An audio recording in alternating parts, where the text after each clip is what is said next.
ಮಂಜೂರ್ ಅಹಮದ್ ಚೌಧರಿ ಕೆಲಸಕ್ಕಾಗಿ ಕತ್ತೆಗಳನ್ನ ದುಡಿಸ್ಕೊತಾರೆ ಮಾಲೀಕರು.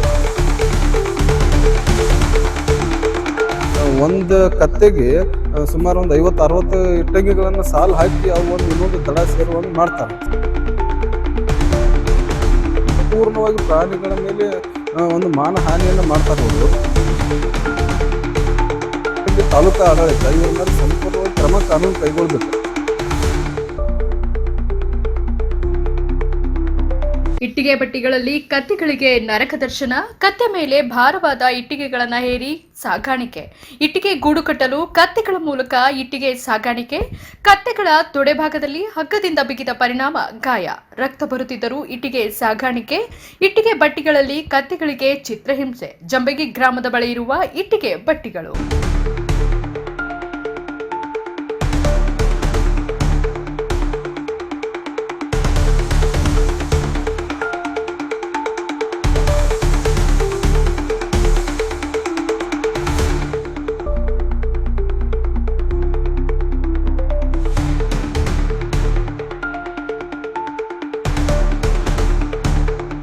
ಕಾಸು ಅವ್ರ ಸಂಘ ಮೌಲ್ಸಾಬ್ ಸನದಿ ಎಂಬುವರ ಇಟ್ಟಿಗೆ ಬಟ್ಟಿಗಳು, ಕತ್ತೆಗಳಿಗೆ ಹಿಂಸೆ ಎಂದು ಸ್ಥಳೀಯರ ಆರೋಪ, ಇಟ್ಟಿಗೆ ಬಟ್ಟಿ ಮಾಲೀಕರ ಮೇಲೆ ಕ್ರಮಕ್ಕೆ ಆಗ್ರಹ.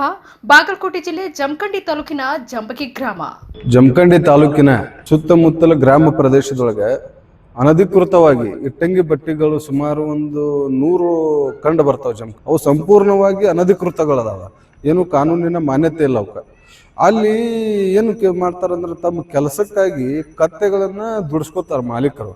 ಅದು ಕತ್ತೆಗಳನ್ನ ಹೆಂಗೆ ದುಡಿಸ್ಕೊತಾರಂದ್ರೆ ಸಂಜೆ ಹಿಡಿದ ರಾತ್ರಿ ಹಗಲಂದ್ರೆ ಏನು ಅದಕ್ಕೆ ಟೈಮಿಂಗ್ ಸೆನ್ಸ ಇಲ್ಲ. ಪ್ರಾಣಿಗಳನ್ನ ಮನಸೋ ಇಚ್ಛೆ ಬಂದಂತ ಥಳಿಸಿ ಆ ಪ್ರಾಣಿಗಳನ್ನ ದುಡಿಸ್ಕೊತಾರ.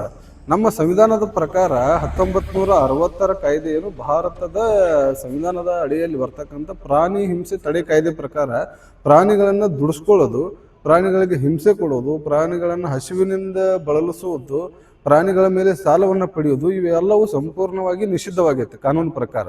ಹಿಂಗಿದ್ದಾಗ ಮಾತ್ರ ನಮ್ಮ ಜಮಖಂಡಿ ತಾಲೂಕದ ಕಾನೂನನ್ನು ಧಿಕ್ಕರಿಸಿ ಇಲ್ಲಿರ್ತಕ್ಕಂಥ ಒಬ್ಬ ಏನು ಅನಧಿಕೃತ ಬಟ್ಟಿ ಮಾಲಕರುಗಳು ಏನು ಮಾಡ್ತಾರೆ ಅಂದ್ರೆ ಪ್ರಾಣಿಗಳನ್ನ ಕತ್ತೆಗಳನ್ನ ಸುಮಾರು ಒಂದು ಕತ್ತೆಗೆ ಸುಮಾರು ಒಂದು 50-60 ಇಟ್ಟಂಗಿಗಳನ್ನ ಸಾಲು ಹಾಕಿ ಅವು ಒಂದು ಇನ್ನೊಂದು ದಡ ಸೇರುವಂಗೆ ಮಾಡ್ತಾರೆ. ಸಂಪೂರ್ಣವಾಗಿ ಪ್ರಾಣಿಗಳ ಮೇಲೆ ಒಂದು ಮಾನಹಾನಿಯನ್ನು ಮಾಡ್ತಾರೆ ಇವರು.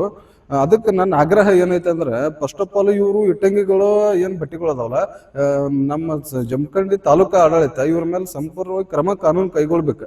ಯಾಕಂದ್ರೆ ಅವು ಮೊದಲೇ ಮಾತು ಅನಧಿಕೃತ ಅದಾವ, ಹೊಳ್ಳಿ ಪ್ರಾಣಿಗಳನ್ನ ದುಡಿಸ್ಕೋತಾರ. ಅದು 2ನೇದು ಅಫೆನ್ಸ್. ಇನ್ನು 3ನೇದು ಅಫೆನ್ಸ್ ಏನಂದ್ರೆ ಅಲ್ಲಿ ಇಟ್ಟಂಗಿ ಬಟ್ಟಿಗೆ ಹೋದ್ರೆ ಸಣ್ಣ ಮಕ್ಕಳುಗಳನ್ನ ಸಹಿತ ಅವರು ದುಡಿಸ್ಕೋತಾರ.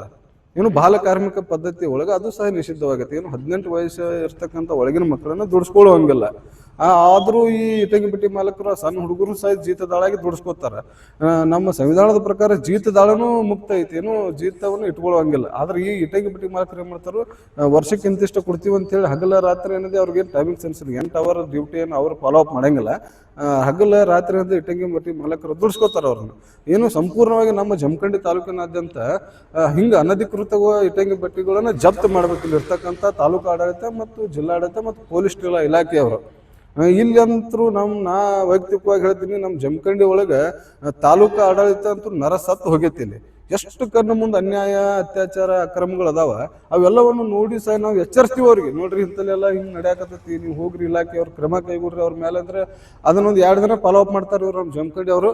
ಮತ್ತು 3ನೇ ದಿನ ಅದು ಯಥಾಸ್ಥಿತಿಯಾಗಿರ್ತೈತಿ. ಅದಕ್ಕೆ ನಾನು DC ಅವ್ರಿಗೆ ಏನು ಆಗ್ರಹ ಮಾಡ್ತೀನಂದ್ರೆ ನಮ್ಮ ಜಮಖಂಡಿ AC ಆಫೀಸ್ದವ್ರನ್ನ, ತಹಶೀಲ್ದಾರ್ ಅವ್ರನ್ನ ಈಗ ಇಲ್ಲಿದ ಹೊರಗೆ ಹಾಕ್ರಿ. ಪೈಲೆ ಅವ್ರಿಗೆ ಏನು ದಕ್ಷ ಆಡಳಿತಗಾರನ್ನ ತೊಗೊಂಡು ಬರ್ರಿ. ಅಂದಾಗ ಮಾತ್ರ ನಮ್ಮ ಜಮಖಂಡಿ ತಾಲೂಕು ಒಳಗೆ ಅನ್ಯಾಯ, ಅತ್ಯಾಚಾರಗಳು, ಅಕ್ರಮ ಚಟುವಟಿಕೆಗಳಿಗೆ ಬ್ರೇಕ್ ಬೀಳಕ್ಕೆ ಸಾಧ್ಯ ಆಕೈತೆ ಅಂತ ನಾನು ಆಗ್ರಹಿಸ್ತೀನಿ.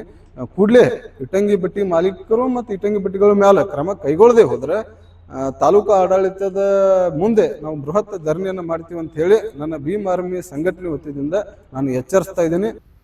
ಮಂಜೂರ್ ಅಹಮದ್ ಚೌಧರಿ, ಭೀಮ್ ನ್ಯೂಸ್, ಜಮಖಂಡಿ.